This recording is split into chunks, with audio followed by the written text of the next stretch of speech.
जिल्ह्यातील खांडेगाव येथील 65 एकर गायरान जमिनीचा वाद आता चांगला चव्हाट्यावर आलाय। एकीकडे प्रशासनाकडून कचरा डेपो उभारण्याची तयारी तर दुसरीकडे भूमिहीन आणि स्थानिक ग्रामस्थांचा विरोध होताना दिसत आहे। खांडेगाव गायरान जमिनीचा वाद, कचरा डेपो की भूमिहीनाचा संघर्ष या प्रश्नाने आता सामाजिक आणि राजकीय वातावरणाला चांगलं तापलंय।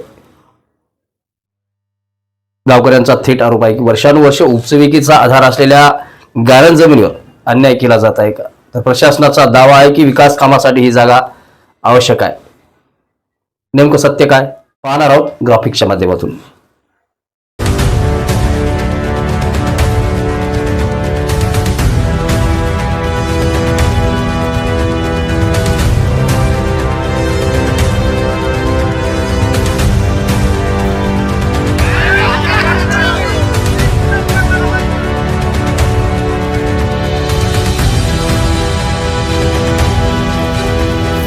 हिंगोलीच्या वसमत तालुक्यातील खांडेगाव शिवार सध्या एका गंभीर संघर्षाचं केंद्र बनलंय। एका बाजूला नगरपालिका प्रशासनाचा कचरा डेपो उभारण्याचा हट्ट, तर दुसऱ्या बाजूला पिढ्यानपिढ्या गायरान जमिनीवर उदरनिर्वाह करणारे भूमिहीन, मागासवर्गीय, शेतमजूर आणि स्थानिक शेतकरी। या संघर्षामुळे आता प्रशासन आणि ग्रामस्थान आमने सामने उभे टाकले आहेत। वसमत नगरपालिकेने शहरातील कचरा व्यवस्थापनासाठी खांडेगाव शिवारातील गायरान जमीन प्रस्तावित केली आहे। या ठिकाणी प्रशासनाकडून मोजणीची प्रक्रिया सुरू करण्यात आली आहे। मात्र या निर्णयाला स्थानिक ग्रामस्थ, ग्रामपंचायत प्रशासन आणि शेतकरी वर्गाने मात्र तीव्र विरोध दर्शवलाय। त्यापासून समजा आमच्या इथं शेती करता समजा सरकारी गायरान म्हणून आहे ना, 2017ला समजा शासनानं गायरानमध्ये सरकारी केली। अगोदर आमचं गायरान म्हणून आम्ही माणसं वाहत होती। आमचे म्हणजे 75% जे पुरावे आहेत ते त्याला ते दौलत आहेत आणि ते आता या 2-3 वर्षामध्ये आम्हाला खूप त्रास देत आहेत की नगरपालिकेचं डम्पिंग इथं करायचं म्हणजे देणार नाहीत। आम्ही इथं समजा चोप राहणार समजायचं। नमस्कार, माझं नाव पवन सुभाष हनुमंते, मी खांडेगावातील रहिवासी आहे। जवळपास माझ्या आजोबाच्या वडिलापासून आम्ही या गायरान जमिनीवर उदरनिर्वाह करत आहोत। परंतु या ठिकाणी प्रशासनाकडून वारंवार या ठिकाणी काहीतरी सोलारचं आणायचं, इथं वसमतचा आता घनकचरा व्यवस्थापनचा इथं नवीन एक प्रकल्प आलाय। आता आमच्या आज्याच्या वडिलापासून इथं उपजीविका आम्ही करत आहोत। आमच्याकडे कुठं उत्पन्नाचं दुसरं साधन नाही। जर या नंतर प्रशासनानं आणखीन जर कुठला दबाव आणण्याचा प्रयत्न केला तर मी स्वतः वैयक्तिक कलेक्टर ऑफिसच्या समोर आत्मदहनाचा त्यांना या ठिकाणी जाहीर इशारा देतो। भूमिका आहे की काहीही झालं तर या ठिकाणी हे डम्पिंग ग्राउंड पोस्ट होणार नाही। 1974 पासूनचे या ठिकाणी आमच्याकडे पुरावे आहेत आणि मी जेव्हा 2011ला या ठिकाणी गिरदावर साहेब आले होते त्यावेळेस माझ्याकडे 95ची प्रत आहे। माझं नाव मोहन खंदारे, मी त्याला खांडेगावचा रहिवासी आहे आणि आमच्या इथं एक पट्टा आहे गायरान जमिनीला।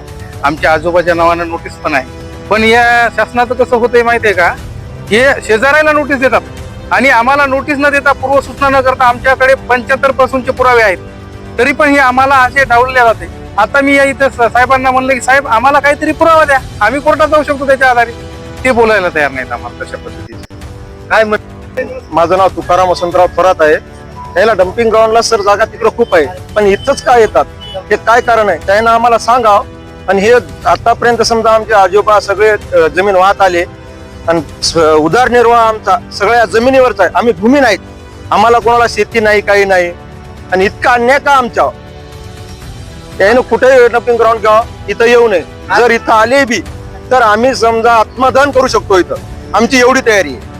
ताब्यात असून त्यांनी वर्षानुवर्ष जमिनीवर शेती करून आपला उदरनिर्वाह चालवलाय।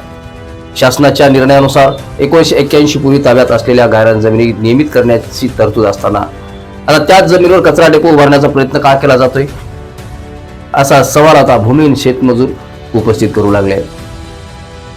दरम्यान 2 दिवसापूर्वी नगरपालिका प्रशासनाने मोठ्या पोलीस बंदोबस्तात या परिसराची मोजणी केली। यावेळी स्थानिक नागरिक आणि शेतमजुरांनी या मोजणीला तीव्र विरोध दर्शवला। आमच्या तोंडचा घास हिरावून घेऊन कचरा डेपो उभारला जात आहे का, असा सवाल आता भूमिहीन, शेतमजुरांनी केलाय।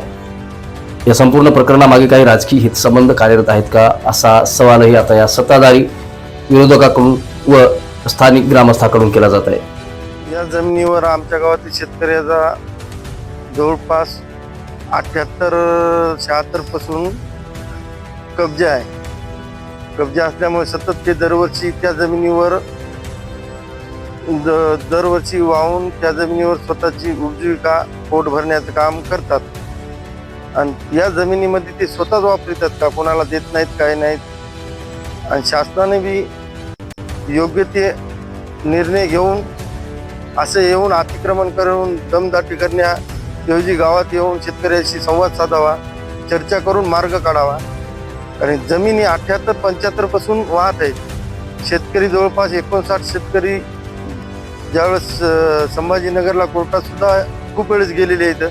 शेतकऱ्यानं जमीन मिळवण्यासाठी आर्थिक बाजू नसून खूप आर्थिक बाजू लावून पर्यंत जाणं, महिन्याला तारखी करणं काय नाही. आम्ही शेतकरी सगळे मी एक प्रतिनिधी गावचा म्हणून शेतकऱ्याच्या या पाठीमागे राहणार आहे. त्यांच्या समोर म्हणले समोर पण राहणार आहे. आम्ही इथे कब्जा होऊ देणार नाही. कारण नगरपालिका प्रशासनाच्या कचरा डेपोला ग्रामपंचायतचा विरोध, स्थानिक शेतकऱ्यांचा विरोध, भूमिहीन मजुरांचा विरोध आणि परिसरातील शेतकऱ्यांचा विरोध एवढे असतानाही नगरपालिका प्रशासन मात्र कचरा डेपो करण्याच्या भूमिकेवर ठाम का?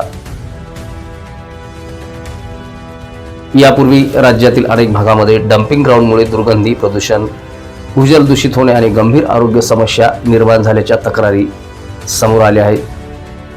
त्यामुळे तर खांडेगाव परिसरामधील शेतकरी आणि नागरिकांमध्ये आता भीतीचे वातावरण निर्माण झाले आहे. मुळात पाहिलं तर शेती ही पिण्याची पाणी आणि जनावरांची व नागरिकांचे आरोग्य धोक्यात येईल अशी नागरिकातून व्यक्त केली जात आहे.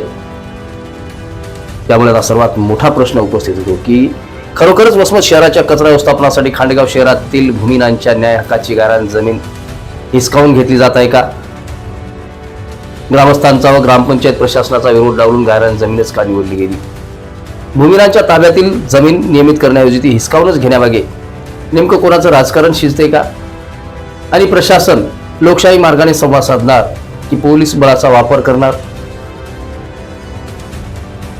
नेमकं चाललंय काय? वसमत तालुक्यातील खांडेगाव शिवारातील गायरान जमिनीचा संघर्ष आता फक्त कचरा डेपोपुरता मर्यादित राहिलेला नाही.